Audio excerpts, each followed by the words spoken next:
Good afternoon, YouTube. DutyRon checking back in with another video. And today I'm going to talk about the arraignment on the charges to Thomas Valva's murderer, his own father, Michael Valva, and Angela Polina. I'm just going to touch on it really quick, what to expect tomorrow. But if you're new here and you're just tuning in, please hit the subscribe button, hit the notification bell, so this way you can get all things DutyRon. Hello, Canadian Witches. Thank you for joining. A channel member. Hello, Jenny Anderson. Thank you so much for being in here. Guys, if you can, share out this broadcast so this way everybody can get it and we could all be updated on what to expect tomorrow in the courtroom in Suffolk County. Hello, Maurizio. Good to see you. Sunset Creations by Diane. Thank you so much for being here. Thank you for coming in. I'm just waiting for Joey Brooklyn and the rest of the security team to arrive on set here. DJ making it happen. Thank you so much for joining. So guys, if you don't know me, I am a retired New York City police detective. I have 20 plus years of experience in law enforcement. I'm retired, and I've been vocal about this Thomas Valva horrendous murder ever since it broke last Friday. Actually, yeah, 2 weeks ago. So at the end of it all, Eddie Fratz, good to see you. Thank you so much for joining. Good to see you, Darlene. All of my friends coming on in, thank you so much for being in here. So again, guys, tomorrow these two will be arraigned on a 5-count indictment. They were indicted 4 counts of child endangerment and 1 count each of murder second degree. Tomorrow is just going to be a formality. They're going to arraign them on those formal charges, and then their attorneys are going to put in their pleas again, and then there's going to probably be a trial date set if they're going to fight it. Hello, Top Cop. Hello, everybody, for joining. Thank you so much for joining. Brenda, great to see you so much. Thank you so much for being in here. So again, this is a heinous crime. I'm just going to touch on it. I'll do a follow-up. There's no need for me to go down to the court tomorrow. I was going to, a couple of people asked me if I could go, but I know exactly what's going to happen tomorrow, and it's just going to be formal charges. They will be arraigned on the charges.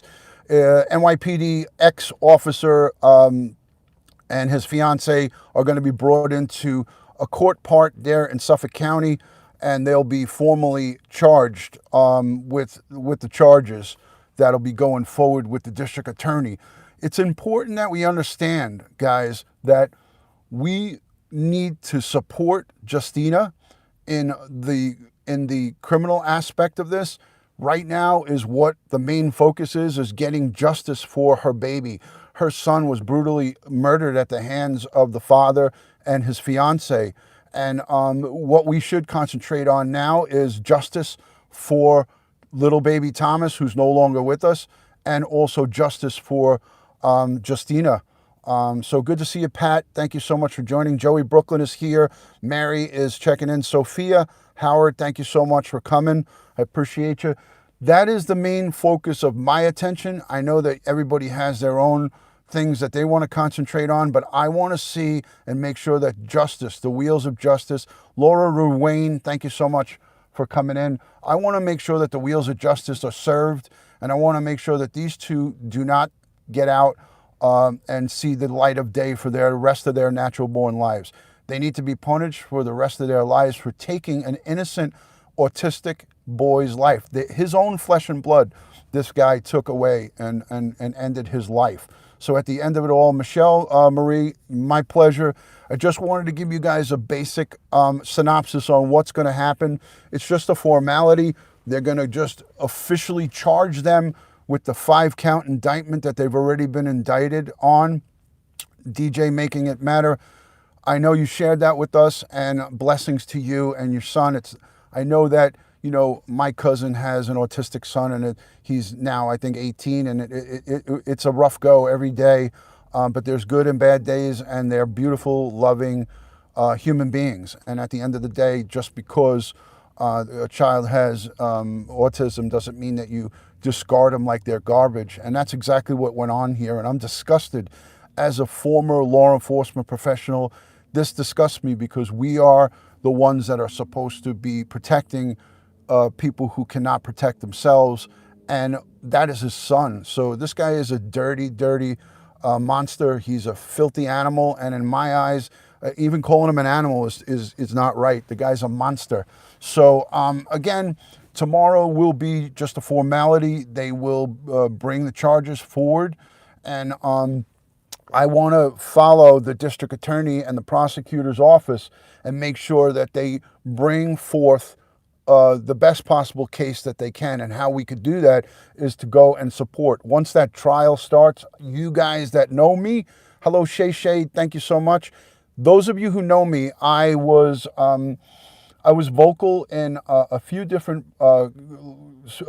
cases that were high profile here in New York, and I actually went to the courtroom on a few different occasions to show my support for the family and for crime victims. And at the end of the day, this young boy had no voice of his own, and his mother cried out for the system to save her children, and they didn't save her children. They killed her children. So at the end of it all, we're all very angry at the system. It's a broken system, as I said. That is going to be another time and place for me to fight them and to put pressure on them. I will sign petitions. I will write letters to my local Congress and my local constituents, and I will do whatever has to be done to do my part in trying to make things safer for our children. But again, folks, the system failed Justina. She was dismissed in family court. She was dismissed many, many different times when she had great evidence. She just made, in my eyes, and this is my opinion, you guys don't have to jump on this bandwagon or even make anything more of it. Her only error that I could see is that whenever you go to a court of any kind, whether it's family court, criminal court, small claims court, do not represent yourselves. And I say this not to be mean and not to jump on the bandwagon, but when you represent yourself, we don't know the law and all the ins and outs of the system like defense attorneys do. You need to get counsel. You need to get, and it's important for people going forward. Never represent yourself, no matter what level of court it is. You always have to get counsel or get some type of side counsel before you go in if you really are fixated on representing yourself. Thank you, Joshua H., for being in here. Darlene Wolf, good to see you. Winky Whispers, and all are in. So listen, take my advice. I've been in and out of criminal court and Supreme Court for 2+ decades. Matty Boy Sully, thank you for being in here. Hello, Nabul. If you go to court, make sure you get an attorney to give you good advice. Counsel knows the ins and outs. They know the things not to say. They know the things to say. They are experienced. It's like I would never go and try to do a tune-up on my car or my brakes because I don't know anything about that. So again, you got to get counsel. So I feel that the only mistake that she made, Tanina, thank you so much for joining. Hello, Brenda. That is the only thing that I feel that she made a big mistake with, because she did have great evidence, but it was just the way that it was presented that might have hurt her. And I'm just going based on what I heard and read. If I was her friend at that time, I would have jumped up and down and made her get an attorney. But we can't go back and say shoulda, coulda, woulda. So there's no sense in doing that. Kansas, thank you so much for being in here. Thank you for joining. To my new friends, Gail Troxel, to my new friends, Gail is not new, but anybody that's new, thank you for joining. Please consider hitting that subscribe button and hit the notification bell. Well, Mac and Cheese, he went to court with an attorney. He never really spoke on record. His attorney spoke on his behalf. So he did not speak on his own. His attorney represented him. And that's where he had the upper hand, is because he had an attorney. Hello, Long Island girl. Terry, thank you so much for being in here. Guys, I appreciate you being in here. If you're new, let me know where you're watching, your city, your state, your country. Let me know where you're watching from. Hello, Veggie Vibes. Good to see you, Hio. Thank you for joining. Winky Whispers and all my moderators, thank you. Guys, remember, I'm on all things social media. All of my social is DutyRon, DutyRon. That's Facebook, Twitter, and Instagram. Follow me there. Go over and check out my website, DutyRon.com. One Faber is in Boston. Thank you so much. Hicksville, New York, says Jinder. Thank you. Illinois, says Lucky Lucy. I know Naboul is from the south of France. Mary is in Illinois. I know that. Hello, everybody. Thank you for joining. Calgary, Ontario, Canada. Very nice. Calgary, Canada. Ontario separate. Good to see you from Calgary, Canada. Illinois, says Terry. Thank you so much. Israel, mac and cheese. Welcome. Brenda Hike says, I follow you everywhere. Thank you so much for following me. I greatly appreciate that. Kim Francis, great to see you. Thank you for coming in. Benassara is from Denmark. GK is from Philadelphia. Thank you. Thank you from Southern Cal, says Desi83. The Bryan clan from California. Hey, I'm calling you guys out because I appreciate you being in here. Much love from Regina in Canada. From Regina, Canada, says Jenny Anderson. Thank you. Thank you for that. D90, I know you are from outside the country, and I think it's the Philippines, but I could be wrong. Thank you to all my channel members and everybody that's been in here, guys. Ginger Locks, I know you're from New Jersey. I just started watching you. Try to come when I can. Thank you, Figure Skating Coach. I greatly appreciate that. Okay, so tomorrow is a big day, and I'm almost certain that Justina and her kids will be in that courtroom. I'm almost certain that she will be there. Hello, Rad Story. Thank you so much for being in here. Welcome from Sydney, Australia. Alice Watts. Put another prawn on the Barbie. Indonesia, sir. Thank you so much for that. Thanks for the correction. So Brenda says, I'm Brenda Klein. Been following you for a long time. I changed my name. I'm on my YouTube. Okay, cool. Got it. Albuquerque till June, and then you're moving. Canadian Witches is up in Canada. We know that. Calgary. So Darlene says, I wish you could be there. Tomorrow is not is gonna just be a formality, Darlene. Tomorrow is a formality. They're going to just put forward the 5-count indictment. They're going to put forward those charges and officially arraign them on them. Their lawyers will enter their not guilty pleas or guilty pleas, either or. I have a feeling it will be not guilty. And then they'll set a trial date, which will be, in the future, because they're going to have to pick a jury, which is going to be very difficult to get a non-biased jury. Everybody in Long Island and all of the state of New York has heard of this. Maybe people from outside of New York. I know the tri-state area, this has gotten some major coverage, but I have friends who are in California that told me that they never even heard one bit of news about this. So I have Meglo in Southern California that told me, DutyRon, thank you so much for bringing this to my attention, because my local news did not even cover this. It's not even covering it. So justice for Thomas and Justina, says Sunset Creations by Diane. Message agreed, guys. Message agrees. Trial should be probably within, a reasonable amount of time. A month, maybe 2, depending on how things go. So they're going to have to, there's a lot that goes on here, but I'm just going to take you step by step. Tomorrow is just a formality of formally charging the charges and then setting a trial date going forward. So thank you so much for everyone following me. Gina Lawler, hi DutyRon, following your coverage of this case from Ireland. Thank you. Hey, just out of curiosity, by a show of hands, who is outside of the state, outside of New York or the tri-state area, who really hasn't heard much about Thomas Valva and the injustice and the murder case? Let me know if your local news was not covering this, because I know outside of the tri-state area there was very little coverage. Josh is in San Francisco. Naboul, never heard of it. He's over in the south of France.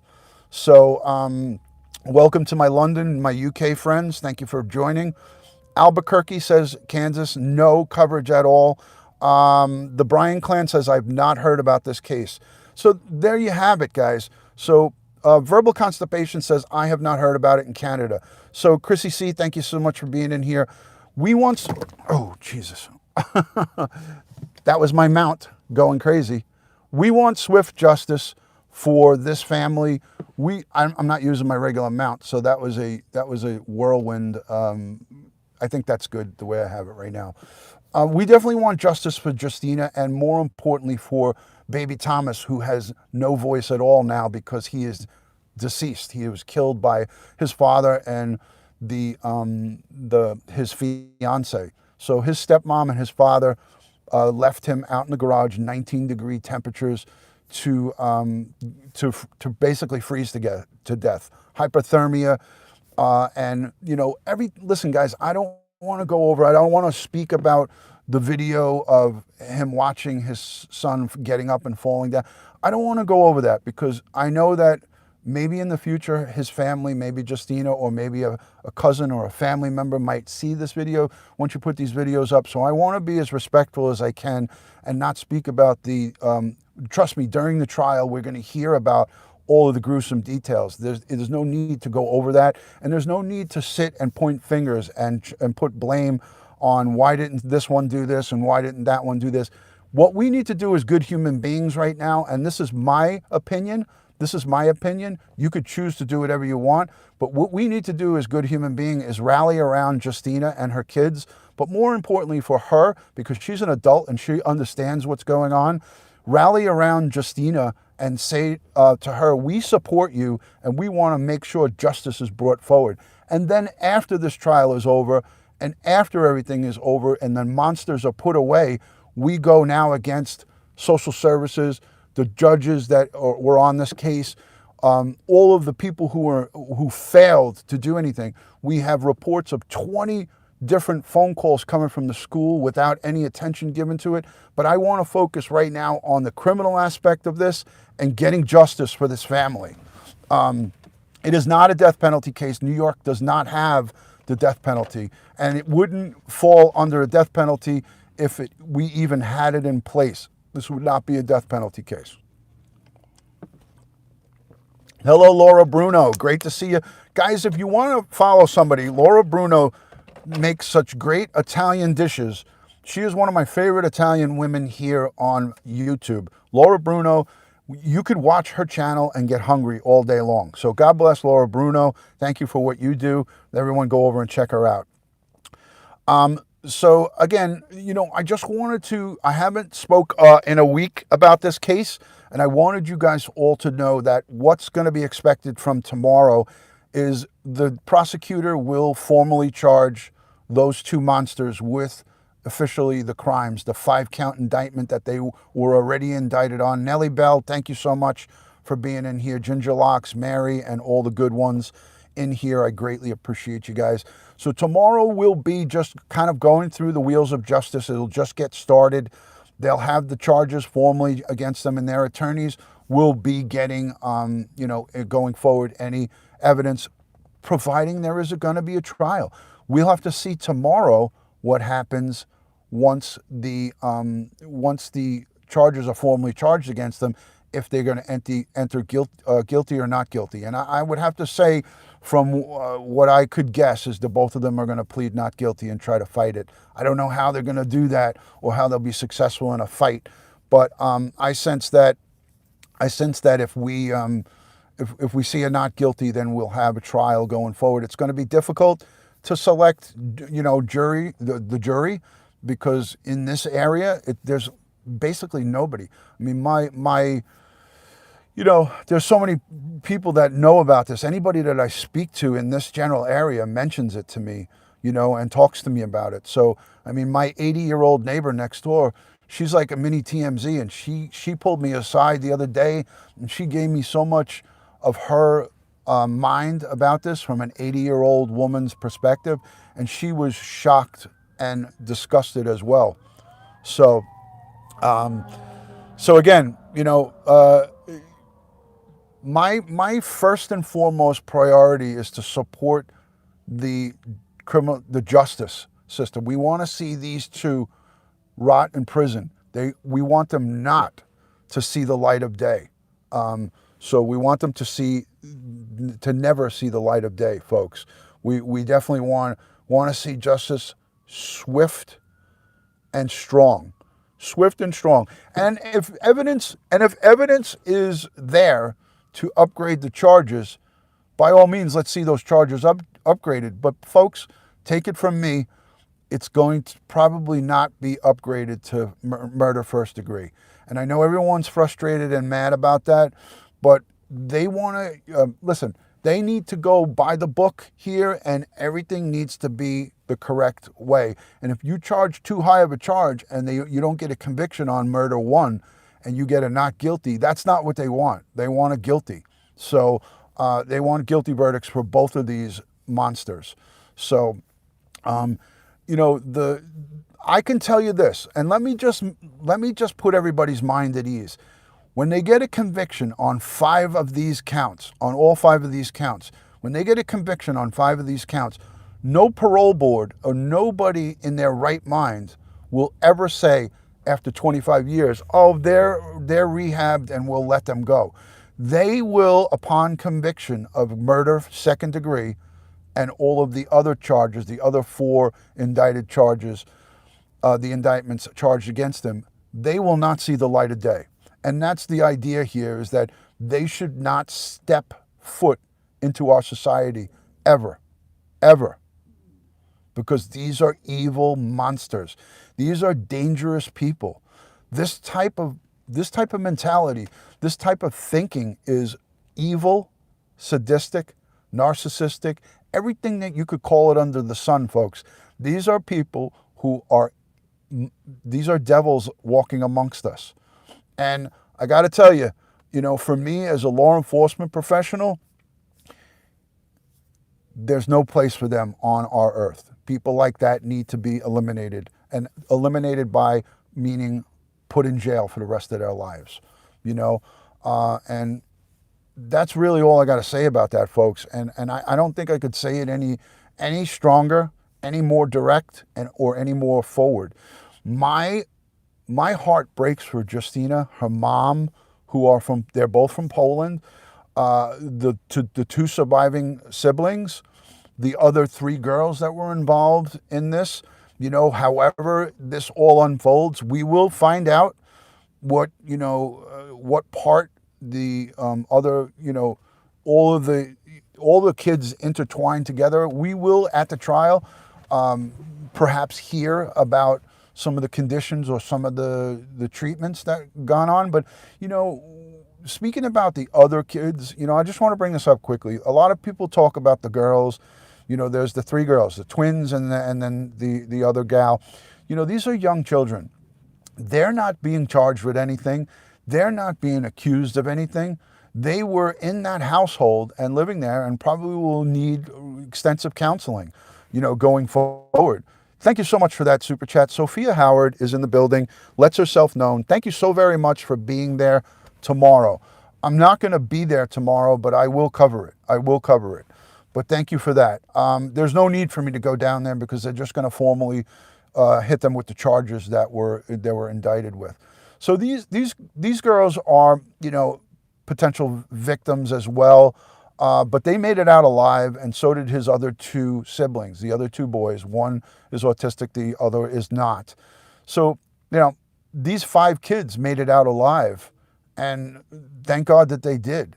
So we need to say to ourselves, folks, let's just leave them out of it, and let's go straight for the 2 people who are being prosecuted. The 2 people who are being prosecuted. And those 2 people are Michael Valva and Angela Polino. So Angela Polino is 42. Michael is 40. They're from Santa Mauritius. They're going to be arraigned on indictments on Thursday, that's tomorrow, before Judge William Condon in Suffolk County Court in Riverhead. According to the court records, a Suffolk County grand jury returned a 5-count indictment for both defendants, charging each with second-degree murder and 4 additional counts of endangering the welfare of a child. Valva and Polino were arrested January 24th and pled not guilty to the initial second-degree murder charges in connection with the death of Thomas Valva, who authorities said were forced by these 2 defendants to sleep in a freezing garage when the temperatures outside were 19 degrees Fahrenheit. Thomas, who was on the autism spectrum, died January 17th from hypothermia. There's no autopsy report out yet. That will come out probably during the trial. Matthew Toohey, who is the Huntington-based defense attorney for Angela Polina, that's the fiance, said, it's a difficult balance, difficult thing to balance. Yeah, okay. Aggressively assert his client, to aggressively assert his client's innocence. He's saying it's difficult for him to assert his client's innocence because of the strong feelings about young children and their protection. That's a lot of hogwash. But you know what? He's got a job to do, and it's a job that I would never want to do. It's a job that I can never do, honestly. Out of respect, this is the attorney, out of respect to the young boy and all others impacted by this terrible tragedy, I want to hold off on making any additional comments on my client, but my client does maintain her innocence and in no way had committed murder in any way, said her attorney in a text message. Oh. So we're going to see and hear maybe what his statements is. Maybe he will make a statement tomorrow. Lori, thank you so much for being in here. Good to see you. Lori's Crochet Corner 2 saying love and respect to you. Thank you so much. So guys, share this onto your social. I haven't shared it on anything. I just wanted to get this message out there and let you guys know that this is what's going to go on tomorrow and this is what's going to happen. There'll be defense attorney for two of them, two separate attorneys, one for Michael and one for Angela, and they will have probably a statement or maybe not a statement. So let's not look for a statement, but I would think that maybe perhaps there will be a statement tomorrow. Mary London, great to see you. Thank you for joining from across the pond. Other inmates will sort him out unless he's in solitary. Let me tell you this. We all know, and I could tell you from experience, that police officers, former police officers, and anybody who commits a crime against a child. Hello, Rose. Great to see you. Thank you for joining. Anybody that commits a crime against a child or a senior citizen or anybody who is, committing crimes against people that cannot defend themselves, but especially children, do not fare well in prison. Do not. And it doesn't matter if you're a cop or not, ex-cop, but that just amplifies it even more because, he's going to have a rough go and they're not going to be able to keep him in protective custody for his whole time there. So I do feel he's going to have a rough go. And you know what? I'm not going to shed a tear about that. He should have a rough go. Not one day should be easy for him, Not one day should be easy for him. This monster took away a young, innocent boy's life. And he doesn't deserve to have peace. He deserves to have a rough go. And I'm being nice about it by saying a rough go. I could use other words, but I'm trying to be respectful here. This guy doesn't deserve a good day. He doesn't deserve a good breakfast. He doesn't deserve a good meal. He doesn't deserve a good sleep. He doesn't deserve a good day ever. And let me know in the comments below if anybody feels differently about that. I don't think anybody will. There may be a very small population that, feels sorry for this guy. And if you do, then do me a favor. Don't be my friend anymore. If you feel sorry for this guy, I don't want to be friends with you. How about that? I don't usually say that, but that's how strongly I feel about this. And that poor little boy who was put in a 19-degree temperature in a garage to die. I got no room for somebody who feels sorry for someone who committed that crime. And this guy tried in every way, this ex-cop, and I'm disgusted and disgraced that he wore my same uniform and my patch and my NYPD uniform that I wore proudly for 20 plus years. It disgusts me that this guy represented my police department. It really does. It makes me sick. It makes me sick. And you know what? If there was a death penalty and the case qualified for it and he got the death penalty, whether it was by firing squad, by lethal injection, by gas chamber, by whatever means, I would step up and I would do it. And I wouldn't even sleep. I wouldn't even lose any sleep over it. I did not know him. I did not know him. No. No, Rad. I did not. So, again, I've already gone over, I've overstepped my welcome here. I've overstayed my welcome. I'm already live 30 minutes. So let me end this now by saying prayers to the family for swift justice. I'm also saying prayers to the prosecutor's office. I want to pray for the prosecutors who are going to be charged with charging this criminal and charging this offense. I want to pray for them for a successful prosecution. We got to pray for the prosecutors, the attorneys from the district attorney's office, that they get their evidence straight and they present a great case to the jury, to the jury of their peers, and they bring back a 1,000% guilty plea on all of the charges against both of these defendants. And that's what I pray for. And that's what I pray for. And I do that, and I pray in the name of Thomas Valva and Justina Valva. I want to see justice brought to that family. It'll never take the pain away from her loss of her child. All of the mothers that are out here know our children are so precious to us. And losing a child is like losing a piece of your life. It's losing a piece of you. So I've been on many, many child death cases. I've been on many child abuse cases. I've been on many murders of children over my course of my time, and it is one of the most difficult things that I've ever dealt with. So again, say prayers for the family, for all who are charged with prosecuting these people. Let's pray for a good, successful prosecution against these vicious, vicious demons. Guys, much love and respect from my house to yours. Thank you for joining, and I'll catch you on the next one. Peace and love from my house to yours. Stand against child abuse. Stand against child abuse. Thank you, guys.